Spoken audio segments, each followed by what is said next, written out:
Well, the Olympic experience 2008, for myself, it was quite disappointing because all I wanted to do in the Olympic Games was get a top 15 performance.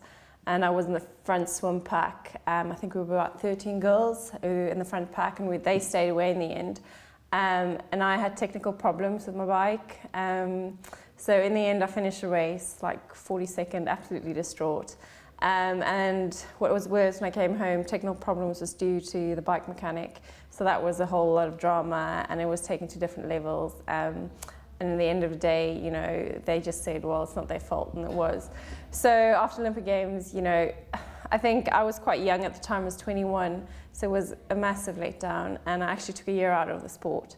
But if I think back now, it's really valuable experience. And I mean, if I wouldn't be in the sport, I don't want to go again. So I definitely want to go, you know, to the next Olympics, whether that's London or Rio, and yeah, try to have like better results, I guess. The Olympic Games is a very big, you know, emotional roller coaster. I think from an outsider, you always just see, you know, people winning and the success stories, but there's actually a lot of, you know, heartbreak going on within the Olympic Games. I remember walking into the finishing tent, and about every single girl sat there crying. So I think it's a very, you know, it's such a big build-up. It's 4 years of your life dedicated, and comes down to one day. And ultimately, there's only 3 people in the end who's happy.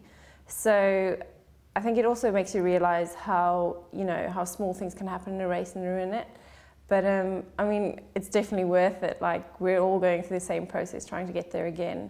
But yeah, it's a really big emotional roller coaster. The reason I ended up here was actually, I would say, the Olympic Games. Like, I was so frustrated that I just absolutely threw myself into academics, threw myself into a lot of community service back home. I did a lot of work with previously disadvantaged kids. And then someone told me, why don't you apply for the Rhodes Scholarship, which is quite a, you know, big scholarship. And I applied not thinking that I'd stood a chance at all. And I ended up winning the scholarship and having an opportunity to come to Oxford. And that's been great so far. I'm doing a Master's in Applied Statistics. Being in the UK will probably benefit my triathlon. I started working with Ben Bright, a really good coach, and also just the way the season's structured, because normally I would get really fit over South African summer, like January, February, March, and by the time I start racing European season, you're almost, you know, at a flat. So, I mean, studying and training has been really hard. It's been a challenge, but it's not forever. And, you know, the opportunity to study at Oxford, it was here now, so it was something I had to, you know, do now. Being part of the Challenger World team is a massive, you know, advantage. It's just the team structure, the support, teammates, having guys like Mark Jenkins on the team, who's a really good mentor.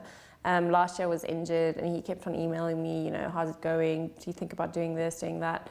And also just having the support of a team here, you know, and having Ryan Bow, the guy who's put this whole team together, he's really great, and, you know, he helps us with whatever we need. So it's really good to have a support network like that. Because we've kind of shifted my season when we start later in the year, end of July, I want to do some, you know, races in the UK. I see Blenheim as a home race, I guess, because I refer to Oxford as home now.